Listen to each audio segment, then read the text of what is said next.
আমি সায়লী। একটা নিউ ভ্লগে তোমাদের সবাইকে ওয়েলকাম। আজ যাচ্ছি জিকোর স্কুলে।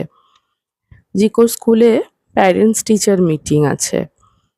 তো সেই জন্য ও তো যাচ্ছেই, ওকে যেতে হবে বলেছে। আর জুডো একেবারে ঝুলে পড়েছে যাওয়ার জন্য। ও পাশে কিডজিতে পড়ে, পাশেই, আমাদের বাড়ির পাশেই। তো কিছুতেই নিজের স্কুলে গেল না। ও আমাদের সাথে দাদা স্কুলেই যাবে। তো অনেকটা দূর, ওই জন্য আমি নিতে চাইছিলাম না, কিন্তু কিছুতেই হলো না, ওরা যাবেই। তো এই রওনা দিয়েছি। এই যে আমার দুই ভদ্র বাচ্চা, প্রচন্ড ভদ্রভাবে বসে আছে, যেন ওরা কিচ্ছু জানে না, এত ভদ্র। এই যে এইবার আসল ব্যাপারটা শুরু হলো।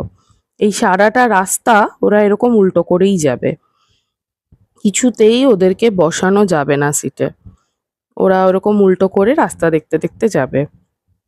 এবার ভয় লাগে, যদি জার্কিং এ যদি পড়ে যায় হট করে, তো কিছুতেই শুনবে না। এই আমরা যাচ্ছি জিকো স্কুল ব্যারাকপুরে। তো ব্যারাকপুরের আমরা কল্যাণী হাইওয়ে দিয়ে যাচ্ছি। তো রাস্তাটা ভালোই লাগে। জিকোর স্কুলে এত দূরে স্কুলে দেওয়ার কারণ হচ্ছে স্কুলটা ভীষণ ভালো। তো যার জন্য আমি একটু দূরের স্কুলেই ওকে দিয়েছি। কাছাকাছি আমাদের তেমন ভালো স্কুল নেই। এই স্কুলটা আমি অনেক সার্ভে করে, অনেক কিছু দেখে তারপর দিয়েছি। জানি না কতদূর কি হবে, ও কতদূর ভালো হবে আমি জানি না, কিন্তু স্কুলটা খুব ভালো, আমি খুব স্যাটিসফাইড। এই যে ব্যারাকপুরের রাস্তায় ঢুকে গেছি। ব্যারাকপুরের রাস্তাটা ঢুকলেই বোঝা যায় দুই পাশ দিয়ে সুন্দর গাছ, রাস্তাটাও খুব সুন্দর, তবে একটু বাম্পার বেশি, কারণ এই জায়গাটা প্রচুর স্কুল আছে।